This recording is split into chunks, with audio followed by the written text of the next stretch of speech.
304. Amen.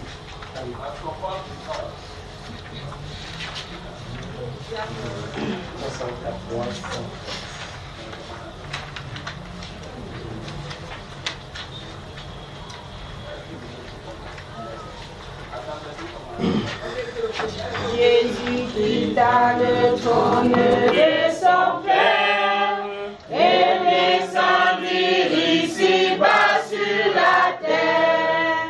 Il accepta la crèche pour berceau, lui roi des rois, le Fils du Dieu très haut. Oh oui, c'est vrai, je sais que c'est vrai.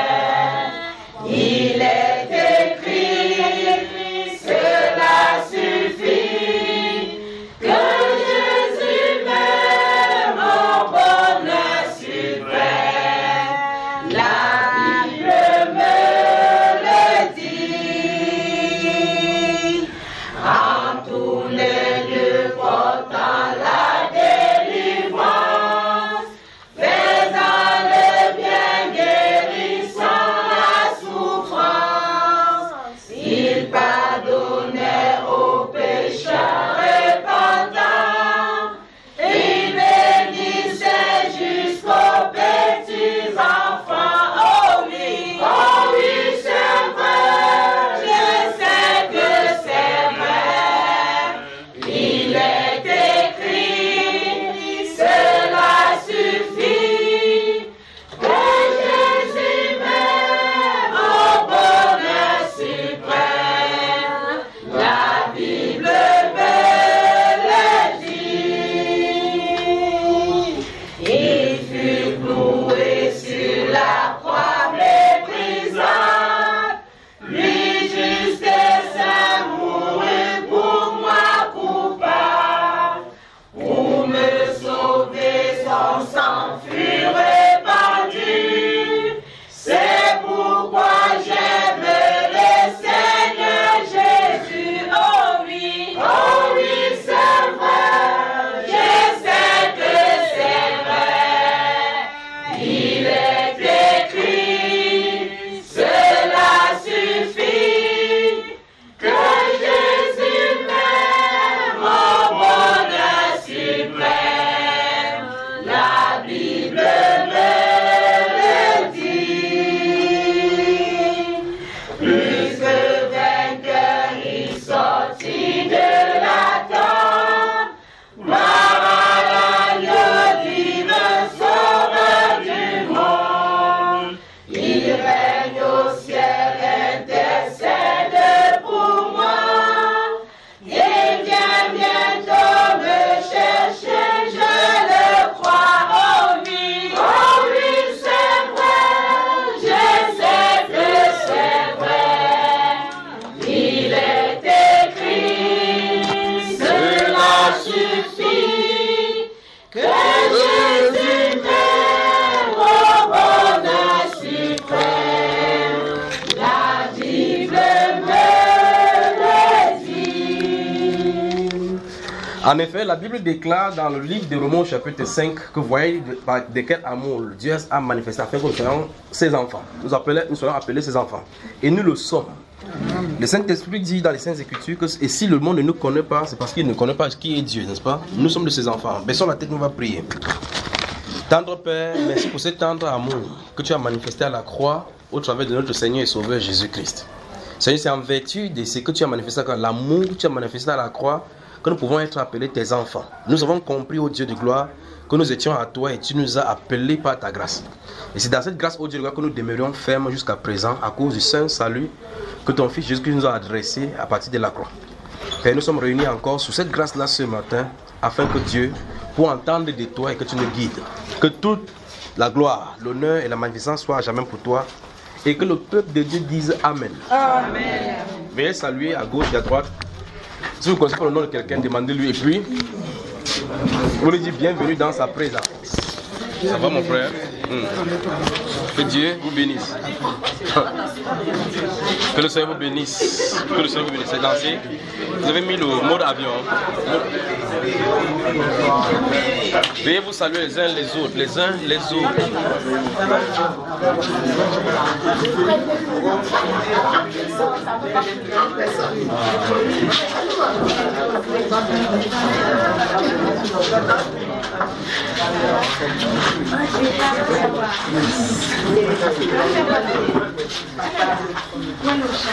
Ça va mon cher? Ça va bien bien. Ça va ma chère?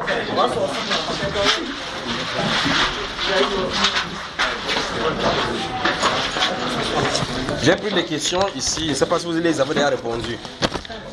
Si c'est répondu, je remets là. C'est déjà, toutes les questions, si c'est déjà répondu.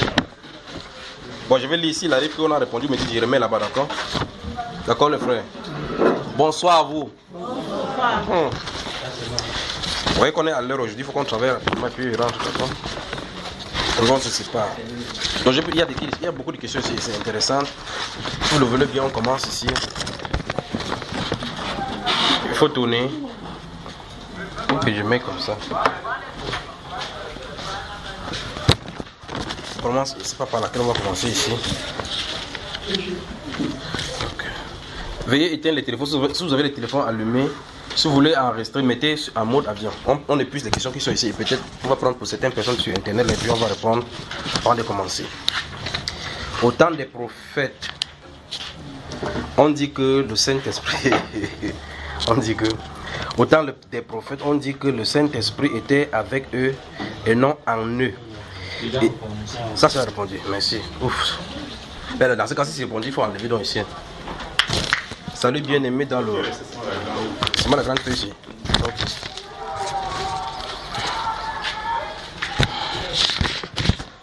Je vous salue au nom de Jésus-Christ. Je veux bien comprendre ce qui est dit dans le livre des Hébreux, chapitre 6, versets 4 à 6. Déjà pour commencer, vous pouvez dire avoir part au Saint-Esprit. Je crois dans ce livre des Hébreux, chapitre 4, verset 6, chapitre 6, verset 4 à 6.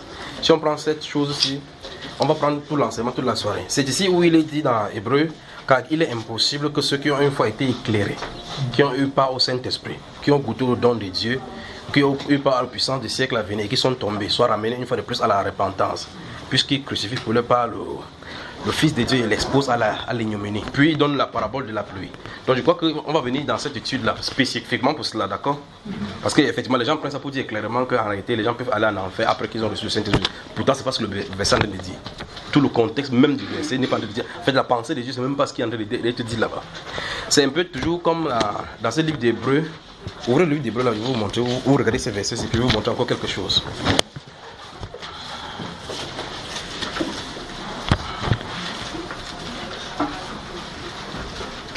Vous voyez que le frère, depuis la première fois qu'elle est venue, c'était ici au milieu qui s'est assis. J'ai dit que vous me surprenez des années. Depuis la première fois qu'il est venu, j'avais remarqué qu'il était assis ici. Donc quand il vient chaque fois, il cherche à s'asseoir ici. Mais chacun, quand vous voyez quand il parle, vous voyez que là où il est assis, non? Donc il est là-bas, maman Edith est là-bas. Celle-ci est là.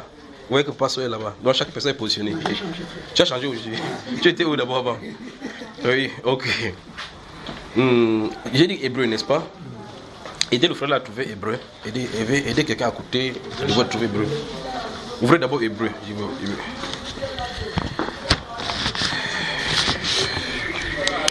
Hébreu. Vous êtes dans le livre d'Hébreu. Hébreu, le chapitre 10. Ouvrez le chapitre 10, je vais vous montrer. Pendant que vous aurez lu l'Hébreu, pendant qu'il s'en est parlé, quand on va quitter Hébreu, vous allez remarquer ce verset, c'est que la personne s'est noté le chapitre 6, verset 4 à 6. C'est parce qu'il sait que s'il prend ces versets, c'est parce qu'il faut aller point par point. Il y en a 11, 4 ou 5 choses qu'il faut définir là-bas selon les Écritures. C'est quoi avoir part au Saint-Esprit? Qu'est-ce qu'on appelle par... On va dans la Bible, on va regarder. Qu'est-ce que la Bible appelle par don de Dieu? D'accord? Parce qu'avoir part au Saint-Esprit ne veut pas dire être baptisé du Saint-Esprit. Vous pouvez avoir part au Saint-Esprit sans jamais être baptisé du Saint-Esprit. Vous voyez là, n'est-ce pas? Voilà. Vous êtes dans la Bible chapitre 10, n'est-ce pas? Mais, mon frère, tu peux me lire le verset 25. N'abandonnons pas notre assemblée comme c'est la coutume de quelques-uns, mais exhortons-nous réciproquement, et cela d'autant plus que vous voyez s'approcher le jour. Voilà. Donc vous voyez clairement ce qui est écrit dans ce passage, n'est-ce pas?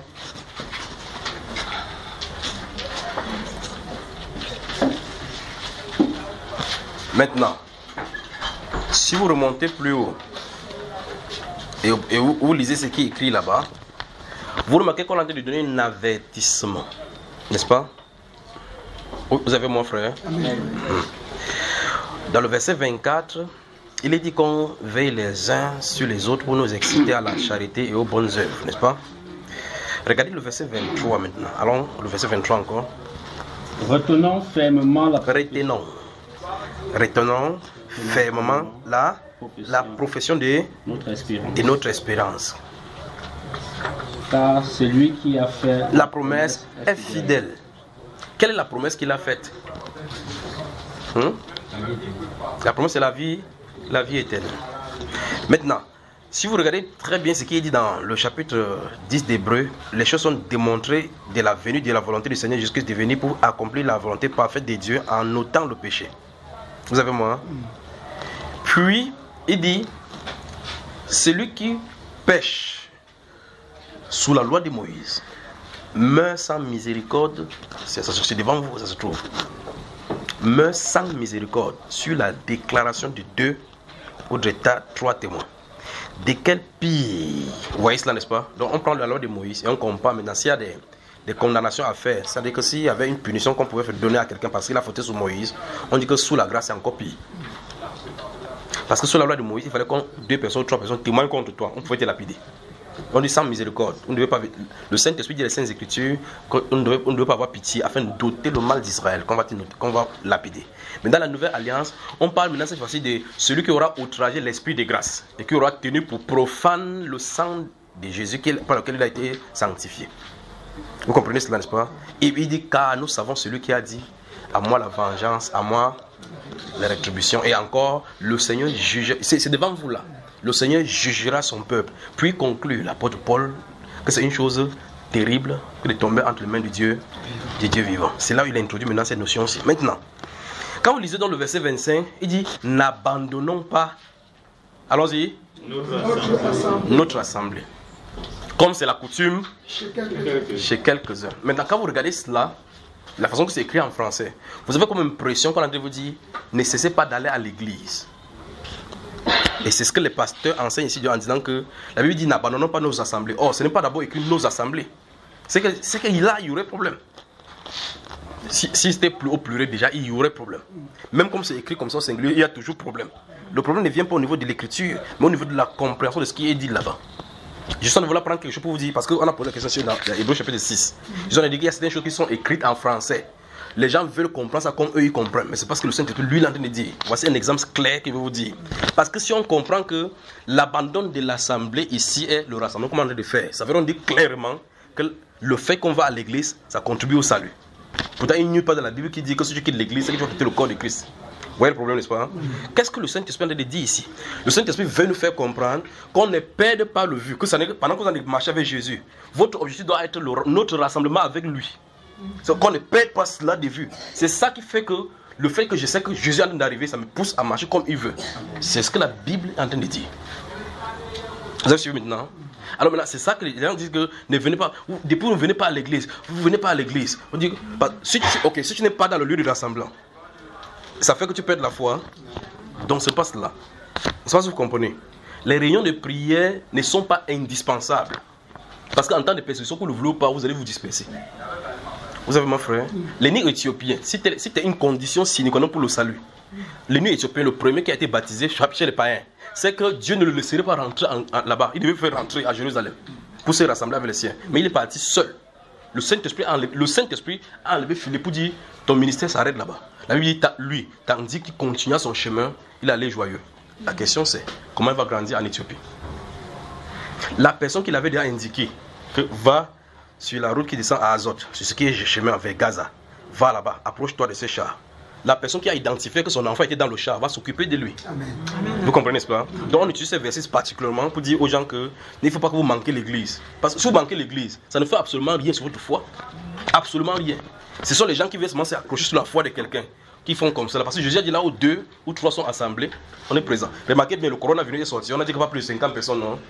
Ils sont obligés de se soumettre à la législation. Chacun comment on va faire pour faire. Parce qu'ils sont habitués à voir le monde. C'est ça que ça les dérange. Mais je suis 2 personnes suffisent. 3 suffisent. Vous me suivez, frère? C'est ceux qui sont habitués à voir 400 personnes. C'est ceux qui vont dire ouais, on va faire comment? Il faut qu'on passe sur YouTube, sur Facebook. Mais là, ça ne peut pas aller parce que là, on ne peut pas contribuer sur Facebook. Vous voyez, c'est le problème, non?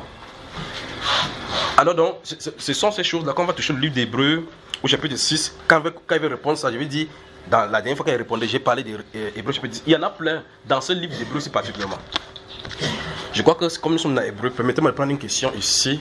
C'est puis voilà, cette question en faisant le parallèle. Puisque il y a quelqu'un qui écrit ici. Où est-ce qu'il veut prendre ça? Ça c'est pour ceux d'internet. Permettez-moi de prendre vraiment. Que Dieu vous bénisse. Amen. Voilà. Regardez ça, c'est sur un enseignement qui est posté sur Bamba. Il y a quelqu'un qui a réagi là-bas. Je ne vais pas citer son nom. La personne cite Hébreux chapitre 1. Ouvrez. Vous allez voir donc il est question. Donc, quand quelqu'un dit lis la Bible, c'est une chose. Pour que la Bible te permette de la comprendre. C'est autre chose. Parce que pendant que vous lisez la Bible, elle vous lit. Cette Bible-là, la Bible déclare qu'elle sonde, discerne les pensées des cœurs. Dans ce livre d'Hébreux chapitre 6, la Bible déclare que, au chapitre 4, verset 12, la Bible déclare que c'est une épée à double tranchant. Ça pénètre jusqu'à séparer jointure et moelle, âme et esprit. Ça juge les sentiments des cœurs. Ça pénètre à l'intérieur. Donc quand vous allez dans la Bible, l'intention, ce que vous venez chercher, on croit que c'est c'est un livre ordinaire comme tous les autres. Ça a le pouvoir de transformation, mais c'est imbibé là-dedans. Ça a le pouvoir de conversion, c'est imbibé là-dedans. Vous allez dans le livre, d'une certaine façon, ça se comporte avec vous de cette façon-là. Vous lisez la Bible avec méditation, ça se révèle la personne, le caractère de la personne qui est en vous, ça nettoie votre âme sans que vous ne sachiez comment. Amen. Alors donc, il y a des gens qui écoutent des enseignements par exemple, ils cherchent à savoir seulement là où il y a les fautes, là où il y a les fautes. En faisant comme ça, ils trouvent devant eux la pierre d'achoppement. C'est exactement ce que les Juifs faisaient. Quand ils marchaient avec Jésus, tu t'es posé la question, est-ce que ce sont les disciples de Jésus? Tu lis la Bible, souvent tu te poses la question, tu te demandes, mais ces gens s'y dormaient. Parce que tu entends qu'ils sont passés dans les champs, on dit, tes disciples sont passés dans les champs, donc même dans les champs, ils les poursuivent.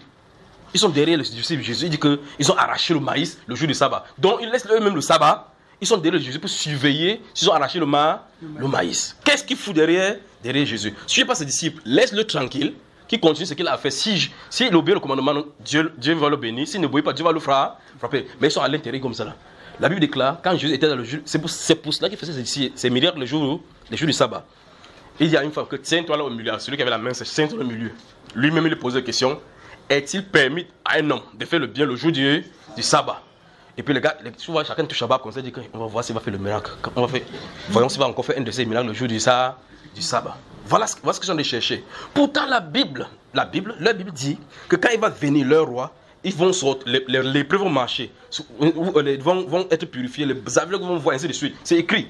Jésus dit que vous sondez les Écritures, croyez avoir analysé. C'est elle qui rend témoignage. Donc, ouvrez vos Bibles, voyez si cette personne qui est censée être là, ce qu'il fait devrait se passer. Ce n'est pas ce qu'il regardait.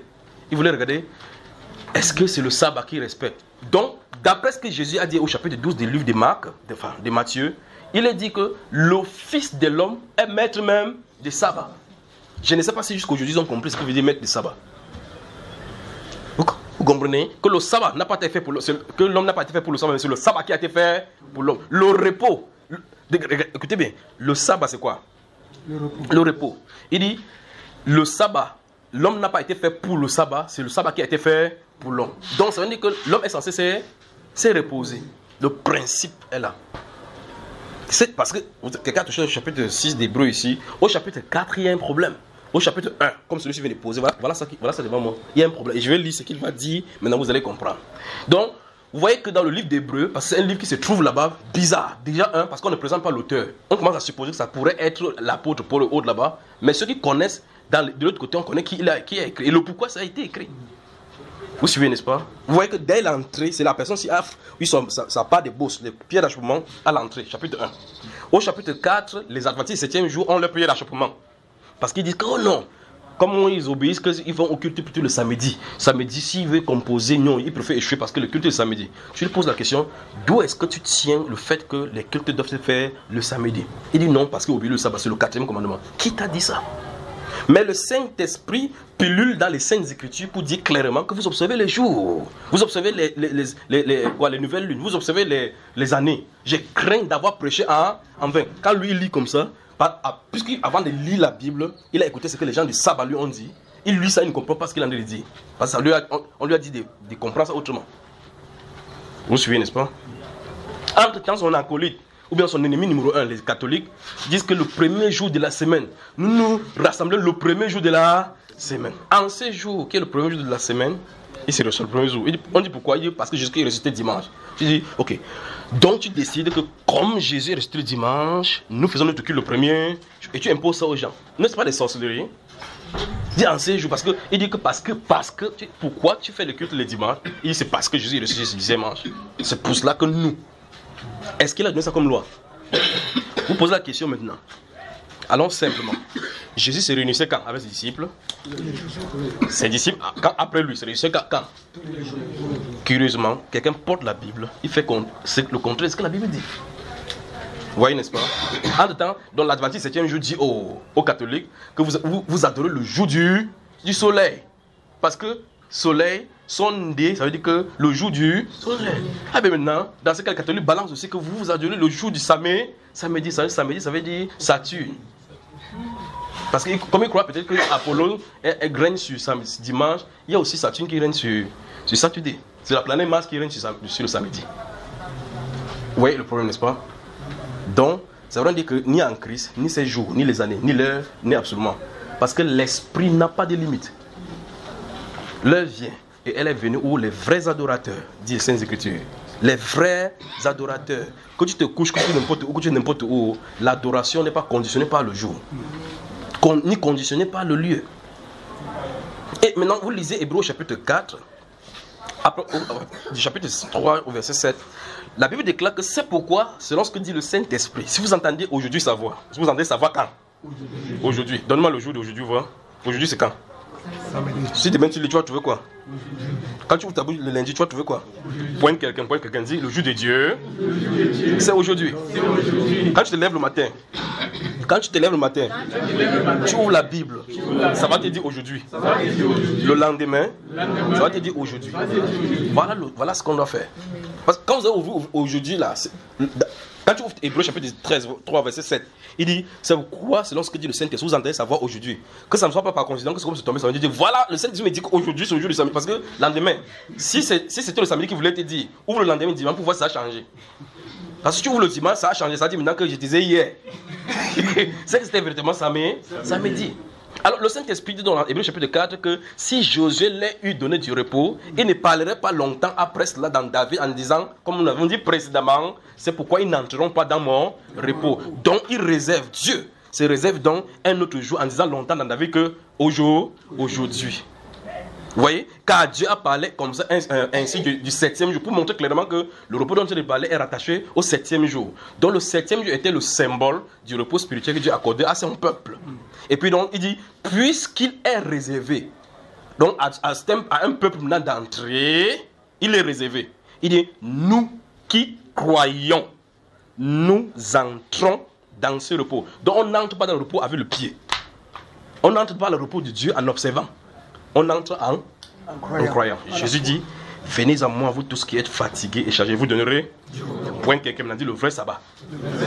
C'est Jésus qui donne. Ce n'est pas le samedi. La loi qui possède l'ombre. Et non l'exaltée représentation. Le corps est en Christ. Voilà. Donc vous voyez clairement que si les choses sont dites comme ça de cette façon et que les gens comprennent bien, on ne doit plus souffrir le samedi. Et maintenant, je suis avec quelqu'un, je dis mais viens me rencontrer. Il dit que non, je ne peux pas venir, c'est le sabbat, je vais au sabbat. Le sabbat, vous faites ça comment? Il dit que je m'en vais, on va au culte. Le lieu de ton culte, c'est où? Il me dit, c'est à 10 km d'ici, il va prendre 3 tassés. 3 tassés pour aller faire le sabbat. Donc en voulant observer le sabbat, il dit effectivement ce que Jésus dit dans la Bible, que ne savez-vous pas que... Donc Jésus dans les Saintes Écritures a montré clairement que personne n'a jamais observé le sabbat. Personne. Et le souverain sacrificateur lui-même, qui est censé présenter le péché pour lui-même, désobéir au sabbat en faisant ça. Donc depuis que le sabbat a été donné, personne n'a jamais sur la terre observé. En réalité, de façon stricte. Parce qu'en réalité, il dit que tu dois te reposer de tes œuvres. Les œuvres du prince sacrificateur, c'est quoi? C'est de présenter le péché. Donc, on dit que le 7e jour, il doit faire quoi? Il doit se reposer. Allah lui dit de faire quoi? Présenter le péché. Donc en présentant, il pêche. En s'arrêtant, il pêche. Donc Dieu voulait montrer que vous reposez, vous ne reposez pas, vous êtes pécheurs. Christ seul peut sauver. Vous voyez le problème, frère? Alors, donc nous avons sur la terre des problèmes. Dieu est venu délivrer les gens de la lettre. On veut encore nous y faire maintenir. Donc le livre d'Hébreux, c'est un livre qu'il faut étudier avec minutie. Donc si je prends seulement le livre, vous voyez, ils sont de cliquer seulement sur un point, parce que tout est relié. Quand je vais arriver au niveau du chapitre 6 maintenant pour commencer à parler, ça va être clair maintenant et puis on pourra détacher facilement. Si je vais seulement là-bas, ça sera maintenant comme si je suis en train de contredire une doctrine contre une doctrine. Mais il faut mettre d'abord les choses à la lettre pour qu'on puisse bien comprendre ce qu'elle dit. Vous suivez? Donc cette personne-ci parcourt 7-10 km pour aller à un lieu de culte parce que leur lieu de culte se situe à 10 km de lui. Si vous regardez le livre d'Hébreux, Actes des Apôtres, chapitre 1, quand Jésus a fini de parler à ses disciples, il est monté. La Bible déclare qu'ils sont allés à la distance d'un chemin de sabbat. On mesurait les distances en fonction de ça, des sabbats. C'est-à-dire que c'est une distance qui est permis de marcher le jour du sabbat. Le jour du sabbat, c'est 1 km 100 mètres. Si tu fais 1 km 111 mètres, à cet instant-là, tu as péché. Lui, il fait 10 km. Donc, avec la voiture, tu traverses 1 km 2. Tu à 2 km, tu pars où il m'avait fait le sabbat. Le voilà dans la nouvelle alliance, avec le sabbat, qu'eux-mêmes ils sont attachés, ils sont en train de pécher à l'intérieur. Où est-ce qu'on s'en va là? Donc, vous remarquez que pour certains d'entre vous, certains quittent Bepanda jusqu'ici, ça se passe à 2 km. Donc, si vous disiez qu'on se rassemble samedi, tout simplement par convenance, parce que vous êtes occupés. Donc, si c'était parce que c'est le sabbat, parce que c'est le jour du 7e jour qu'on a de se rassembler ici le samedi, alors tous ceux qui ont dépassé 1 km, nous sommes dans leur péché. Vous comprenez? Parce qu'il y a une distance du chemin du sabbat. Ça c'est un. Des deux, même si on voudrait respecter le sabbat, on ne peut pas le faire. Parce que le sabbat a un des principes, que ce n'est pas l'homme qui institue, c'est Dieu qui institue. On dit que le jour du sabbat, il doit avoir le pain des propositions. Quand on parle du pain, on parle du bread, d'accord? Ce qu'on a fait avec la levée, on a tourné. On doit mettre ça sur la table de l'alliance, devant l'âge. Vous avez l'âge ici, frère? Point, quelqu'un dit arrêtez la sorcellerie. Arrêtez la sorcellerie. Voilà. Donc, ça veut dire que même si l'homme, c'est un peu comme pour les dîmes, comme je dis chaque fois, même si tu veux donner la dîme, comme la Bible le dit, la Bible t'empêche de donner comme elle dit. Puisqu'il n'y a pas de lévite, il va falloir que tu puisses faire la sacrifice, tu fais la lévite. Avant de faire ça, tu fais d'abord le temple. Parce que pour qu'on fasse ça, il faut qu'il y ait un endroit bien déterminé. Jésus a dit le Saint-Esprit dit à Moïse que lorsque vous serez entré dans le pays où coule le lait et le miel, ce n'est pas ainsi que vous allez faire, comme chacun fait maintenant, comme il lui plaît. D'accord? Ça sera régularisé. Donc, il y aura un lieu, quelqu'un dit un lieu, où Dieu a fait résider son nom. Point, frère, c'est à Douala, Batié, Bafoussam, Fondjomounkwet, c'est où? Jérusalem, la ville du grand roi. C'est là-bas. Il y aura un lieu. C'est là. Quelqu'un dit Jérusalem. C'est là que tu apporteras tes dîmes. C'est ce qu'il dit, frère. Bon, maintenant, tu dis que je suis à l'église pentecôtiste. Dieu a dit que c'est à l'église pentecôtiste qui a fait réaliser son nom. Non. Donc il faut qu'on arrête la sorcellerie. Donc ça veut dire que même si quelqu'un a la volonté de donner sa dîme, non, moi il ne donne pas, il ne veut pas voir ce que le pasteur dit. Dieu ne te pose pas la question sur ce que toi tu penses. C'est ce que sa parole dit. Jésus dit, ma nourriture c'est de faire la volonté de mon Père. Alors, ce que tu veux faire là, c'est la volonté de qui? Tu dis non, moi c'est toi. Qu'est-ce que Dieu dit? Amenez à la maison de l'Éternel tous les trésors pour qu'il y ait la nourriture. Oui, c'est bien, c'est bon, c'est la Bible. Où est sa maison? C'est où? Point quelqu'un dit, sa maison c'est où? Vous voyez le problème? Ouvrez Hébreux chapitre 3 cette fois-ci. Hébreux chapitre 3. Avant qu'on rentre avec ce monsieur-ci qui dérange là. Il y a des gens qui croient qu'il faut frapper la Bible sur leur tête. Ça disparaît dans leur esprit pour qu'ils comprennent bien ce que ça dit. Hébreux chapitre 3, mon cher, lis-moi le verset 6. Qu'est-ce que ça dit? Verset 6. Hébreux chapitre 3, verset 6. Mais Christ l'est comme fils sur sa maison. Et sa maison est à Jérusalem. Et sa maison, c'est nous. Pardon? Pourvu que... Et sa maison, c'est nous, pourvu que nous retenions jusqu'à la fin la ferme confiance et l'espérance dont nous nous glorifions. Donc, Si vous regardez depuis le verset 1, la Bible veut nous faire comprendre là-bas, la Bible déclare que toutes choses ont été conçues par Dieu, d'accord? Chaque maison a un constructeur en réalité. Et on parle de Moïse là-bas, on veut comparer la suprématie de Jésus sur Moïse. Puis on dit Moïse a été fidèle comme serviteur sur sa maison. Mais Christ l'est comme fils. Christ l'est comme fils. Je crois que quand on va parler de toucher le lancement des musulmans, on va encore venir sur le thème théologie serviteur et fils pour qu'on voit la différence. Il dit, mais Christ l'est comme fils sur sa maison. Donc Moïse était comme serviteur dans sa maison. Christ l'est comme fils sur sa maison. Et le Saint-Esprit dit là, sa maison c'est nous. On n'a pas dit sa maison, c'est un lieu. Vous voyez le problème qu'on a dans le Nouveau Testament, n'est-ce pas? Donc il faut qu'on comprenne ce que le Nouveau Testament appelé par temple. Dans le Nouveau Testament, on nous appelle temple de Dieu. Vous êtes le temple de Dieu. L'Esprit de Dieu habite en vous. Donc le lieu saint et très saint secret, ça se trouve dans le cœur humain. Vous voyez, n'est-ce pas? Quoi? Quand le prophète a construit le temple, quand Salomon a construit, alors qu'il est en train d'inaugurer, il s'est tenu là-bas. Le Saint-Esprit était dans le temple au point quand ça l'a transporté, ça l'a entouré. Quand il s'est tourné, il a vu effectivement les chérubins. Pas ce qui était sur le truc avec le bœuf qu'il a fait là. Quand il a vu ces chérubins se manifester, il a dit, quoi? Dieu habitera-t-il dans l'obscurité? Dieu va habiter dans l'obscurité? Il savait clairement, Salomon savait, en inaugurant avec les 120 bœufs qu'il avait fait ignorer, que Dieu n'habitait pas là-bas. Vous voyez, il y a un téléphone qui a sonné. Pourtant, j'ai dit tout à l'heure, mettez ça sur vibreur. Alors donc, vous lisez Actes des Apôtres, chapitre 17, Paul, l'apôtre, quand il est allé à Athènes, alors qu'on a de lui poser des questions là-bas, on l'a mis sur les reproches, il dit que vous atteignez un peu, il voit que vous êtes extrêmement religieux, car en parcourant vos villes, en observant les objets de votre dévotion, j'ai même vu un stèle là-bas, un objet là-bas, vous avez dit à un Dieu inconnu. Il dit, celui que vous annoncez là, ce que vous révérez, c'est ce que j'annonce. Il est le Dieu qui a fait les cieux et la terre, le monde et tout ce qui se trouve, n'habite point dans des temples faits des mains. Donc, c'est ce qui est écrit, frère. Ça règle toute contestation. Donc, comme il vient de dire là, mais celui-ci vient de notre église, c'est l'église là. N'est-ce pas, ils sont des. Il y a ça. Il ne respecte même pas le sabbat. Il a traversé des moins 4 km. Donc, vous voyez qu'il est fini comme ça là, c'est. Le sabbat, la décision des sabbats le condamne, n'est-ce pas? Ok, regardez. Donc, il dit, dans Actes des Apôtres, chapitre 17, qui sont cités, il dit, le Dieu qui a fait le monde et tout ce qui s'y trouve, n'habite point dans le temple fait des mains. Donc, il n'est point servi par les mains humaines comme s'il a besoin de quelque chose. Vous voyez cela? Il dit qu'il n'habite point dans le temple fait des mains d'hommes. Maintenant, un pasteur dit, ce beau bâtiment, c'est comme ça, qui est la maison de Dieu. La Bible dit que non, ce n'est pas la maison de Dieu. La maison de Dieu, ce sont les chrétiens. Le Saint-Esprit ne peut pas avoir deux temples sur la terre. Ou il habite dans une maison physique sur la terre. Dans ce cas, tout le peuple sont les juifs. Ou bien il habite dans le cœur humain. Et que dans ce cas, il n'y a plus ni juif ni grec. Voilà les deux cas. Vous ne pouvez pas avoir les deux cas. C'est pour ça que quand le temple sera bâti là-bas, les chrétiens quitteront la terre. On y va, frère? Alors, dans ces choses, il faut qu'on les corrige. On a des problèmes. Quelqu'un prend un enseignement, nous respectons le sabbat. Tu es quoi? Il s'est adventiste 7e jour. Tu poses des questions à quelqu'un. Même les doctrines ne comprennent pas. Pourquoi tu es comme ça? J'ai vu rencontrer une fille à Yaoundé. Tu fais quoi? Tu pars où? Tu m'en vas au sabbat. J'ai d'abord que avant qu'il me se souvienne qu'il y a les adventistes 7e jour. Et tu pars au sabbat faire quoi? Il dit, ah, c'est mon père, non? Son père dit, vous êtes ici, vous êtes les adventistes. Tu ouvres la Bible. Je dis, ton adventiste, vous êtes dans la Bible? Il dit, où ça? C'est eux-mêmes qui dit qu'ils ne sont pas dans la Bible. Oui. Honnêtement, parce qu'il n'y a pas des adventistes 7e jour dans les Saintes Écritures. Tu fais quoi? Ils suivent Miller avec Ellen G. White.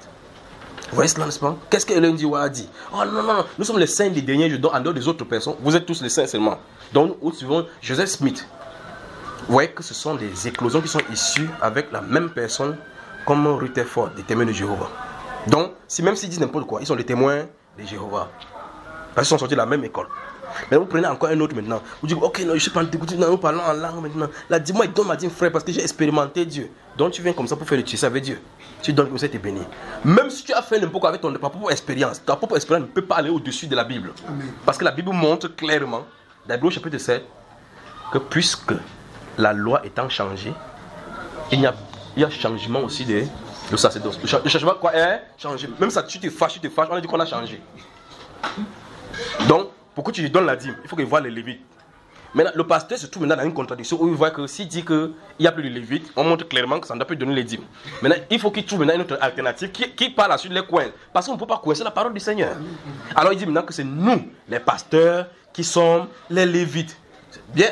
Ok, si vous êtes les pasteurs, vous êtes les Lévites, qui sont les sacrificateurs. Là, le problème commence. Vous voyez cela, n'est-ce pas? Il dit non, entre nous, les pasteurs, entre nous, il y a pasteur au milieu, il y a les lévites au milieu. Donc il y a notre classe qui sont les pasteurs, les lévites, l'autre. Bon, quel est le verset sur lequel tu te tiens pour dire ça? Parce que le corps de Christ est un. Il y a une seule personne à la tête, Christ. Je vois qu'il commence à dire que le corps de Christ a les abdos. Il y a le corps de Christ a les abdos, donc il y a les endroits qui sont solides, ce sont les lévites. Alors donc nous avons des problèmes. Parce que la façon que Christ a fait les choses, c'est que soit tu prends la pierre des révélations, ça te prend pour protection, ça te protège, ou bien tu y vas et tu trouves des couacs. Vous laissez la parole dire ce qu'elle dit, vous n'aurez pas de problème nulle part. Mais vous commencez à tordre la parole, ça va tordre votre cou. Vous me suivez, frère? Lisons dans Hébreux chapitre 1. Dans cette personne, je ne sais pas si c'est quoi, c'est dans un enseignement sur Bamba Eba concernant les prophéties. Je crois que ça concerne les prophéties qui sont postées sur la chaîne YouTube Bamba Eba. Soit c'est la prophétie de Guillaume Soro, je ne me souviens plus de quel côté où ça se trouve. Soit c'est la prophétie, parce que ces personnes, il y a des gens qui ne croient pas qu'il y a des prophètes. Parce que ça c'est ce que son message veut dire. Qui ne croient plus qu'il y a des prophètes, que les prophètes, il n'y a plus de prophètes, il n'y a plus des apôtres. Mais ce qui est curieux, c'est qu'ils prennent la Bible pour enseigner. Et cette Bible se dit que cette Bible est reposée sur le fonctionnement des apôtres et des prophètes. Lui, il vient prendre la Bible, il dit que non, il n'y a plus de prophètes, il n'y a plus d'apôtres, c'est reposé sur les enseignants. C'est terrible. Alors cette personne, si on dit, en citant Hébreu, il a copié Hébreu, il dit, après avoir autrefois, à plusieurs reprises et de plusieurs manières parlé à nos pères par les prophètes, Dieu, dans ces derniers temps, nous a parlé par le Fils qu'il a établi, héritier de toutes choses, par lequel il a aussi créé le monde. Vous voyez comment il a mis pom. Puis il dit, ah oui, maintenant je me souviens de ces prophéties, regardez bien. Et même ce qu'il a écrit pour me contredire, ce que lui il a écrit. C'est pour ça que vous dites, quand vous allez dans la Bible, vous allez chercher une pierre d'achoppement, ça vous crée le problème. Il dit, comment Abraham peut-il parler en plus à la femme? Je crois que c'est dans un enseignement où je t'en ai parlé, parce qu'Abraham s'est présenté à moi. On était au Sénégal, je ne sais pas si c'était prophétie. Je t'en ai raconté quelque chose, parce qu'on était au Sénégal, et puis je t'en ai prêché, j'étais fatigué, je me couche. Ma femme me disait qu'il faut venir, viens. Quand l'onction était sur moi, j'étais couché là-bas. Et puis on était à Dakar. Quand on va à Ziguinchor, je suis en train de dormir, le Saint-Esprit, je vois Abraham, il se présente là-bas, il se présente avec ma femme. Ma femme s'est firée devant lui. Il est en train de dire quelque chose et il cite la date. Je vois comment Abraham parle avec elle. Et puis il cite la date et je sors du sommeil. Je dis, quand ils sont maintenant, le matin, le 21, qu'est-ce qui se passe? Oh, ces jours-là, elle a fait une prière pendant que je causais avec elle. Je dormi, dit que non, il y a l'onction sur moi, il ne me touche pas. Elle est allée, elle a se plaindre à Dieu. Abraham est venu. Vous voyez le problème, n'est-ce pas? Donc cette personne s'y dit, comment Abraham peut-il parler en plus à la femme? Donc ça veut dire que d'après cette personne, c'est qu'Abraham était avec Sarah, il faisait Donc de deux choses l'une, soit Abraham ne parlait pas avec Sarah, soit Sarah était un homme. N'est-ce pas, frère? Il lui faut la délivrance. Donc il te dit que pourquoi ça, comment Abraham peut parler à une femme? Quand l'ange est venu là-bas à Timna, là-bas dans le livre des Juges, chapitre 13, pour dire que Samson va venir, l'ange parlait avec qui? Dans le chapitre 1 de Luc, quand il est venu chez Marie, Marie était un homme. Point quelqu'un dit, arrêtez la sorcellerie. C'est un peu comme quelqu'un a dit, par exemple, il y a des gens qui prêchent, ils disent que non, il n'y a pas d'ange aux femmes. Donc ça veut dire que les sœurs qui sont là, quand il y aura la transformation, ils vont devenir les hommes. Jésus a dit qu'il n'y aura pas de mariage parce que les hommes et les femmes ne prendront pas des femmes. Ils seront comme des anges. Donc la femme sera comme un ange, l'homme sera comme un ange. Pour que la femme soit comme un ange, il faut qu'il y ait ces représentations là-bas. La Bible parle de la reine du ciel. La reine du ciel, c'est un démon qui est femme. N'est-ce pas, frère? Je prends encore quelqu'un qui dit qu'il faut de la délivrance. On a des problèmes. Et puis cette personne s'est dit, donc le but en tout cas, donc le problème d'Abraham qu'il a posé, c'est dit comment Abraham peut-il parler et en plus à la femme. Donc Abraham n'avait pas de femme, ou bien il ne parlait pas à la femme.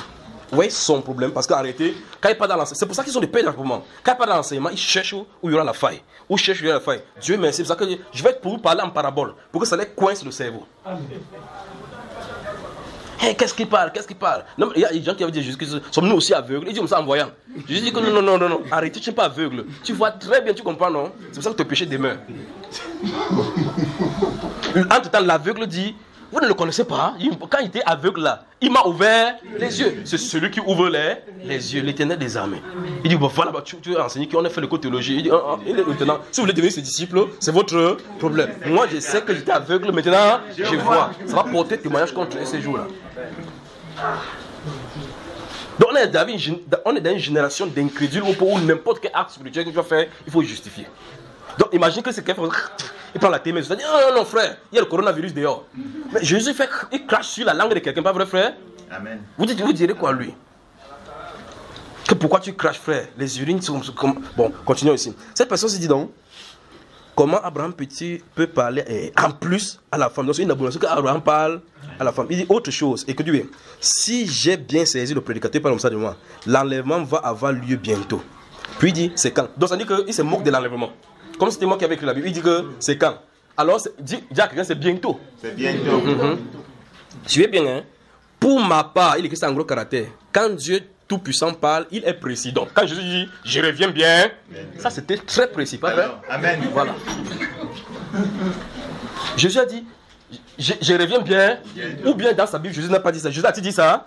Ça c'était très précis. Donc, ce qu'il veut dire ici, c'est que, en réalité, si c'était une prophétie, je donnerai le jour, je donnerai la date. Maintenant, écoutez bien, dans la suite des temps, il arrivera dans la suite des temps que la montagne de l'Éternel sera bâtie sur le sommet des monts. Ça c'est précis, pas vrai?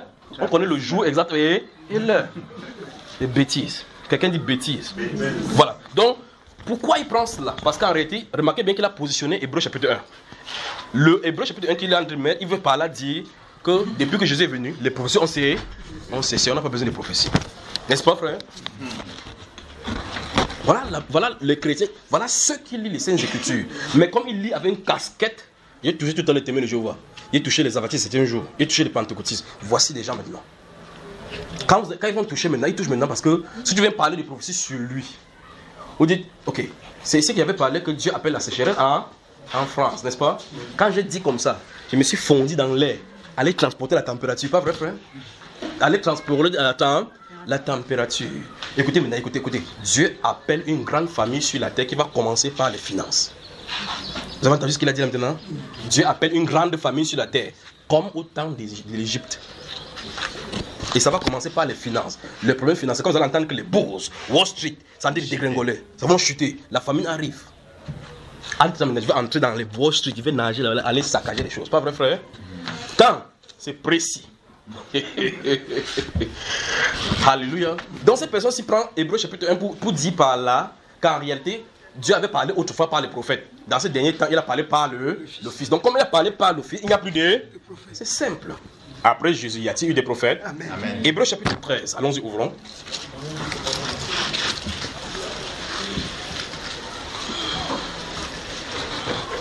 Que le Seigneur vous bénisse. Amen.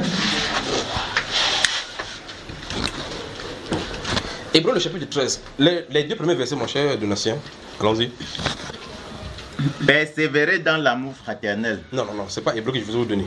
C'est Actes chapitre 13. Je sais Hébreu s'il crée le problème, ou moi quand c'était contre le problème. Actes chapitre 13. En tout cas, même là-bas, il y a encore un souci, parce que Dieu merci même pour cela. Parce qu'on dit que exercer l'hospitalité, car plusieurs en l'exerçant héberger les anges. Donc, puisque après Jésus, puisque les anges venaient annoncer la venue de Jésus, comme Jésus est venu comme ça, il n'y a plus d'anges. Donc, aucun ange ne descend plus. Les messages ne viendront plus. Allons-y. Actes chapitre 13, versets 1 et 2. Il y avait dans l'église d'Antioche des prophètes et des docteurs. Stoppons là-bas. Donc, on est dans l'église d'Antioche, où pour la première fois les chrétiens, au chapitre 11, vous lisez que c'est en Antioche, pour la première fois les disciples ont été appelés les chrétiens. On dit que dans cette église-là, il y avait qui, frère? Les prophètes et des apôtres. Celui-ci, donc, veut me faire comprendre que depuis comme Jésus est venu, Dieu a parlé au travers de Jésus. Il n'y a plus de... Les prophètes, il y en a combien ici? On a dit des prophètes. Quand il y a eu conférence de Jérusalem et que les apôtres se sont réunis là-bas pour examiner les affaires par rapport à la mosaïcité mélangée avec la judaïque. Allons au chapitre 15. Lisons le verset 22 en suivant doucement jusqu'à ce que je te dis stop. Alors, quand ils vont faire la conférence de Jérusalem, ils vont sortir des résolutions et puis on va envoyer maintenant des personnes pour aller donc les indiquer dans chaque lieu pour prendre pour dire la résolution finale des conciles. Pas vrai?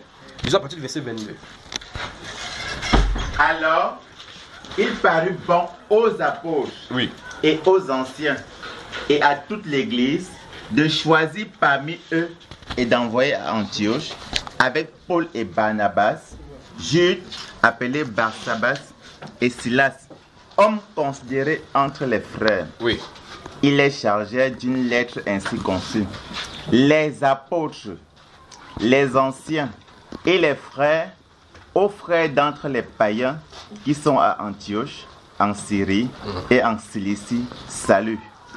Ayant appris que quelques hommes partis de chez nous et auxquels nous n'avions donné aucun ordre, vous ont troublé par leur discours et ont ébranlé vos âmes, nous avons jugé à propos, après nous être réunis tous ensemble, de choisir des délégués et de vous les envoyer avec nos bien-aimés Barnabas et Paul, ces hommes qui ont exposé leur vie pour le nom de notre Seigneur Jésus-Christ. Oui. Nous avons donc envoyé Jude et Silas, qui vous annonceront de leur bouche les mêmes choses. Donc, Silas qui était en prison dans le chapitre 16 avec Paul l'apôtre, d'accord? Et Jude qui a écrit le livre de Jude que vous avez là-bas. On dit que c'est eux qui sont les porteurs de lettres qui vont venir expliquer ce qui se passe, n'est-ce pas? Amen. C'est pour qui ça? Lisons ici, frère, qu'on soit concentrés ici. Donc on dit, c'est eux qui sont porteurs du message qu'on va lire pour expliquer la résolution des choses, n'est-ce pas? Continuons maintenant. Car il a paru bon au Saint-Esprit et à nous de ne vous imposer d'autres charges que ce qui est nécessaire, savoir de vous abstenir des viandes sacrifiées aux idoles, du sang, des animaux étouffés et de l'impudicité, choses contre lesquelles vous vous trouverez bien de vous tenir en garde. Adieu. Adieu. Continue. Eux donc, ayant pris congé de l'église, allèrent à Antioche, où ils remirent la lettre à la multitude assemblée. Après l'avoir lue, les frères furent régis de l'encouragement qu'elle leur apportait. Donc, ça veut dire que la lettre et la résolution ont réglé directement ce qui était, n'est-ce pas? Amen. Lisons, je voulais qu'on prenne à partir du verset 22 pour comprendre le contexte, parce qu'il y a des gens qui ne lisent pas la Bible. Maintenant, lisons exactement le verset 32. Jude et Silas, qui étaient eux-mêmes prophètes. Prophètes, stop. Finalement, on nous a donné exactement leur service, leur ministère. Donc, Jude et Silas étaient des prophètes. Bon, peut-être on peut encore se tromper. À cet instant-ci, Jésus est sur la terre ou n'est plus sur la terre? Il n'est plus sur la terre. Dieu a déjà parlé par lui. Pour quelqu'un dit qu'il est faux la délivrance. Donc vous voyez qu'en réalité, la Bible veut expliquer quelque chose, quelqu'un prend ça pour expliquer sa propre doctrine, sa propre pensée.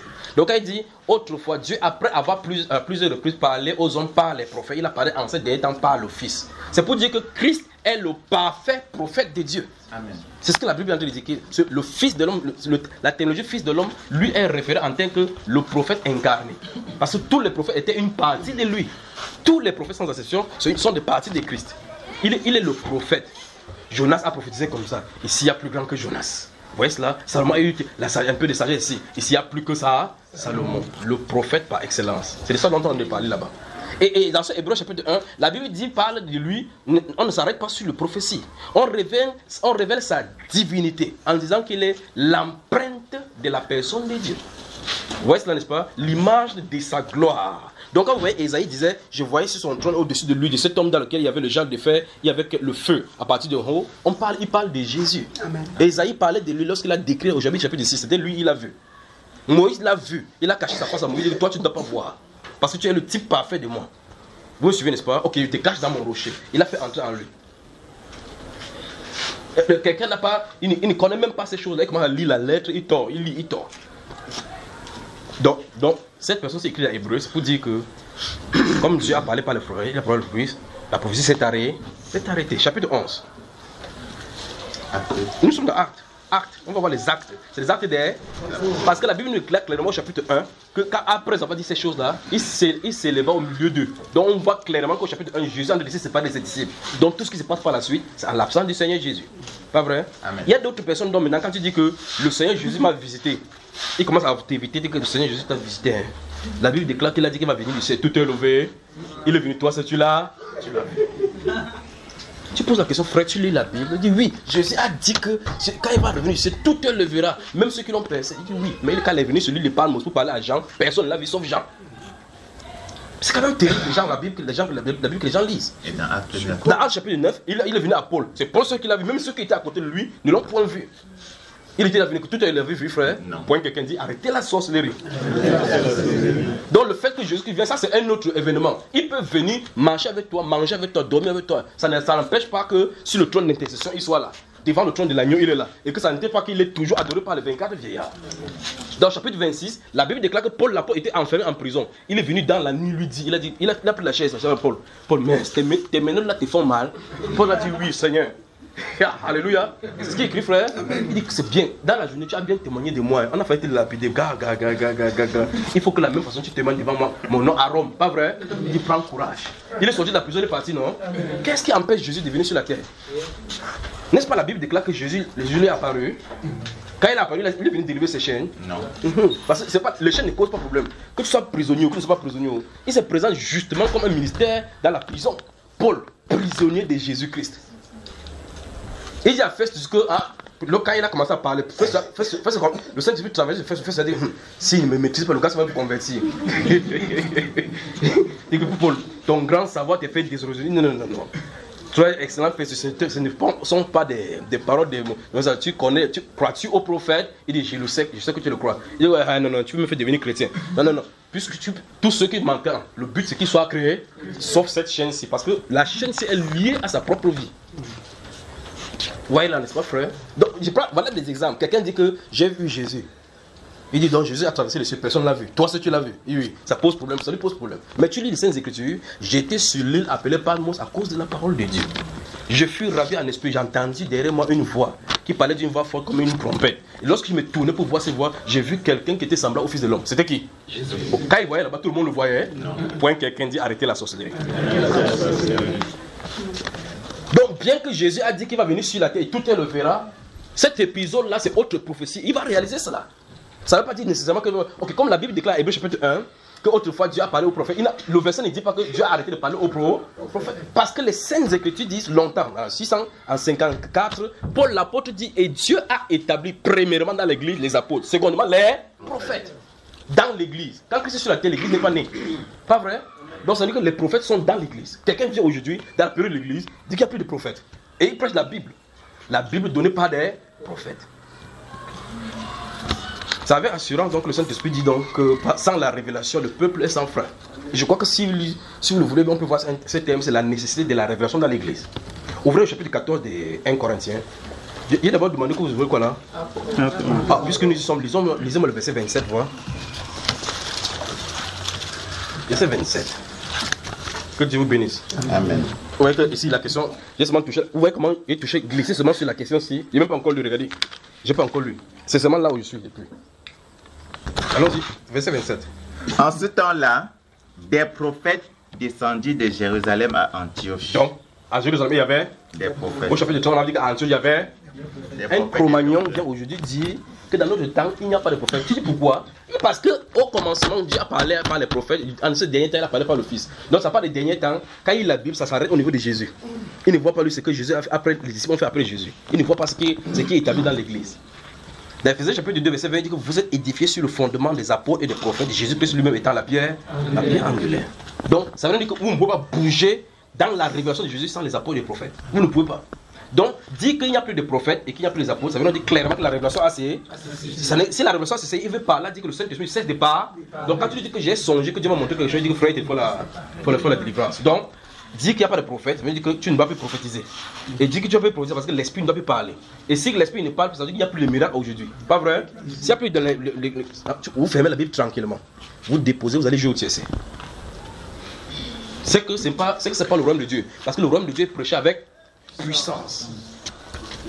Oui, effectivement, le Saint-Écriture dit qu'au dernier jour, donc, il y aura des gens qui vont avoir l'apparence de la piété, mais régner, c'est ce qui fait la force.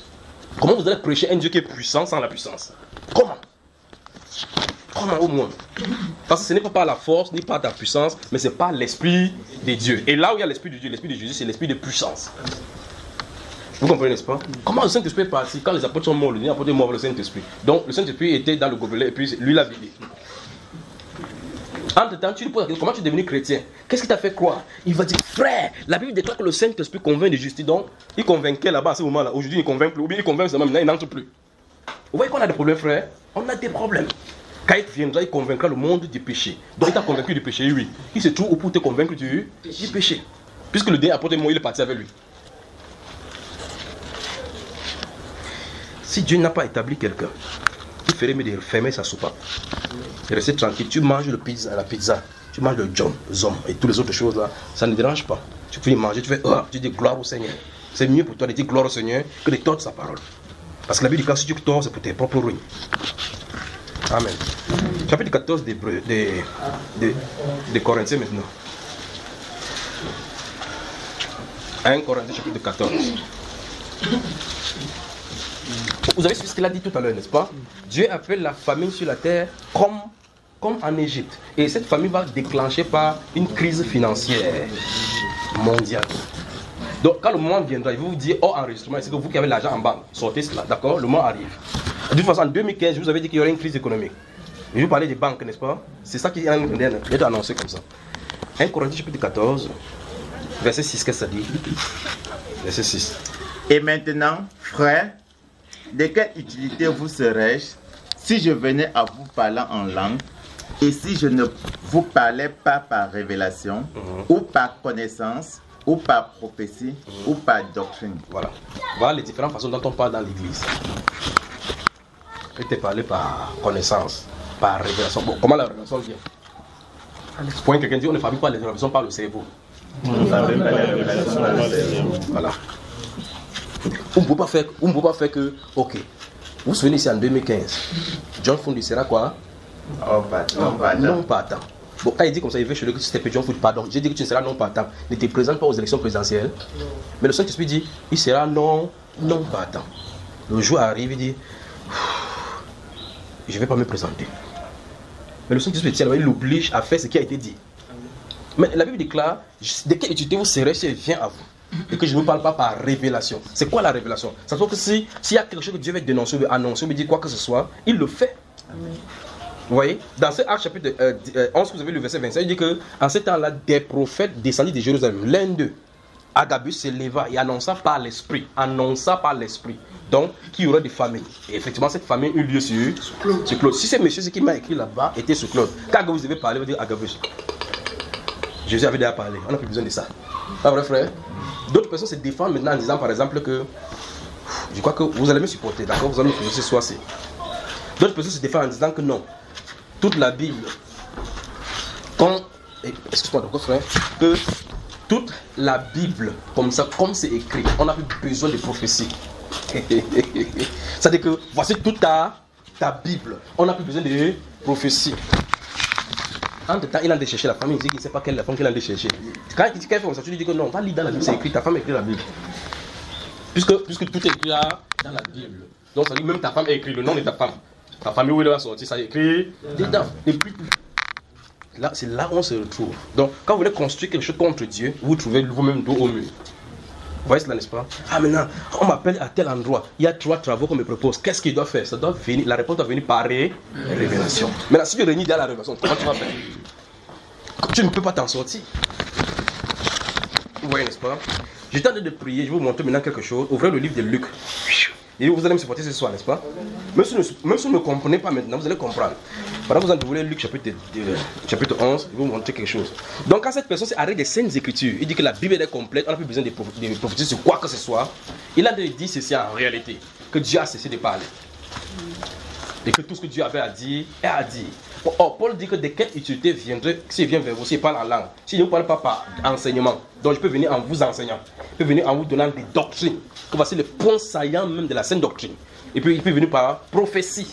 Vous voyez cela, n'est-ce pas? Et il peut vous donner maintenant plutôt la révélation. Dans 1 Corinthiens 14, verset 26 suivant, il dit que si vous êtes dans une assemblée entière, et que tous commencent à parler en langue, et que les noms, ils suivent un nom, parce qu'on peut être comme ça, quelqu'un entre là-bas, il a arrêté la porte. Vous comprenez cela? Et qu'il est entré comme ça là, il a des problèmes que le Saint-Esprit l'a amené. Or, chez nous, on ne croit pas nous au Saint-Esprit, au miracle. Je vous ai parlé ici, lorsque nous étions à Jean-Raphaël, où il y a une soeur qui était avec au milieu de nous, qui était étudiant en ce moment-là. Il avait emprunté l'ordinateur d'un de ses amis, l'ordinateur de travail. Et donc, comme c'est le lieu de l'université, il a donné rendez-vous à celui-là, au lieu de culte. C'est-à-dire que je vais te donner ton ordinateur là-bas, viens, on se rencontre là-bas. Celui-là, lui n'est pas chrétien. Il vient aussi dans la salle, il dit courir toujours. On parle, il la regarde. C'est un non-croyant au milieu des croix. La Bible déclare qu'il faut qu'il, s'il se souvient là-bas, il observe. Même de l'observer seulement. Quand un non-croyant s'assoit au milieu de vous, on dit qu'ils sont encore envoyés au milieu de Alléluia là. Qui m'a amené dans ce milieu. Je vais dire à ces soeurs, tu prends mon ordinateur, c'est le plan pour me recruter chez vous. C'est le plan pour me recruter chez vous. Il s'assoit là, et puis j'en ai de prêcher, j'ai fini, je dépose mon foulard et mon mouchoir, je vais partir. Le Saint-Esprit dit, chanter. Quoi, chanter? Fais quelque chose. Je savais que comme il a dit chanter, il savait que quelque chose ne va pas ici. Je s'en ai passé, lui aussi, comme il a dit chanter, il a aussi suivi le mouvement, il s'est baissé là-bas. Frère, j'ai passé, et puis ma main a fait comme ça là, sur son dos. En glissant comme ça. Ah, le culte a commencé là-bas. Donc moi j'avais clore jusqu'à ce qu'il voulait qu'on rentre. Ah, c'est là où ça a commencé. Quand il a fait comme ça, groupe, il ne sait pas si pas là. Quand j'avais fait les yeux, fait quelque chose dans ma main était comme ça. Et puis ma main, je ne sais pas ce que la main s'est allée chercher là-bas. Il passait comme ça, il a mis la main sur le dos, ça a glissé comme ça là. Comme il était sur des chaises blanches, moi-même j'ai entendu. Chacun a ouvert les yeux que quelque chose est arrivé. Le culte a commencé là-bas. Il avait le lion en lui, le lion. Dieu l'a mené là-bas, pas pour l'ordinateur, mais pour le délivrer. Et là, je me souviens justement des livres de 1 Samuel, où Dieu a fait égarer l'ânesse de Christ pour amener Saül à la royauté. Donc, c'est l'ordinateur, je viens chercher ma Dieu, ça c'est toi qui dis. C'est Dieu qui t'appelle. Le garçon, il sait Christ aujourd'hui. Amen. Vous comprenez? Bon, chez nous, on prêche seulement, chacun sort. Il entre. Quand il fait comme ça, le démon rentre étant confortablement assis. Pas vrai, frère? Donc c'est ce qu'il en est. Donc les Saintes Écritures disent, au chapitre 14, là, verset 26, il dit que fait-on frère lorsque vous assemblez? Quelqu'un parmi vous bâtit un cantier, un seul. Et puis il dit, pour ce qui est des prophètes, que deux autres parlent et que l'autre interprète. S'il n'y a pas d'interprète, qu'on se taise, ou bien qu'on parle à soi-même ou à Dieu. Puis il dit, par rapport aux prophéties, il dit que si vous prophétisez, on dit, un non-croyant entre les pensées de son cœur sont jugées, parce que Dieu va parler. Tu prêches, tu parles par l'esprit. Il dit, mais si, il ne me connaît pas. Qui lui a dénoncé mes choses? On dit, tombant sur ses genoux, il adorera vraiment Dieu et dira que Dieu au milieu d'eux, dont les prophéties révèlent le caractère de Dieu et son amour pour les hommes, pour les incroyants. Amen. Donc quelqu'un rejetant les prophéties, ça veut dire que rejeter la grâce et la porte que Dieu donne pour prouver son amour aux non-croyants. Pas vrai, frère? Amen. Chapitre 11 dans de Luc, je vais vous montrer quelque chose. Ce sont de telles choses qui sont dans les Saintes Écritures, et sont des murs et des murs et des blocages. Verset 13. Je prends d'abord le contexte, d'accord? Dans ce chapitre 11 de Luc, je ne sais pas si vous allez me supporter vraiment, parce qu'il veut dire quelque chose maintenant. Toute votre attention maintenant. Dans ce chapitre 11 de Luc, les disciples vont venir voir, les disciples de Jésus vont venir voir Jésus et dire, apprends-nous à prier comme Jean l'a appris à ses disciples. Donc les gars étaient avec Jésus, ils ne savaient même pas comment prier. Quand ils voient Jésus qui parle là-bas, ils disent, mais c'est Dieu dans la prière. Il fait même quoi là-bas, celui-là? Attends que tu t'as appelé à la charge, tu vas savoir qu'il faut prier. Vous voyez, ça n'est pas frère. Quand il y a le problème, Jésus dit dans les Saintes Écritures que veillez et priez afin que vous ayez la force pour l'état. Quand le combat arrive, c'est pas là où on prie. On prie avant que la force arrive. Donc, s'il y a des familles qui vont arriver, préparez-vous aux jeunes. C'est pas maintenant quand ça va arriver. C'est que tu vas voir, tu vas rester longtemps. Ta main va trembler, tu vas croire que c'est l'Alzheimer, que c'est la famille qui va te tuer. Donc, il faut se préparer. Veillez et priez afin que vous ayez la force pour tenir.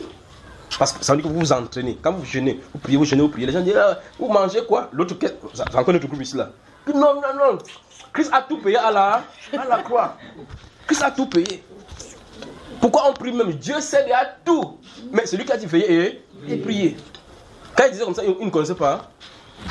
Les gens sont venus le voir.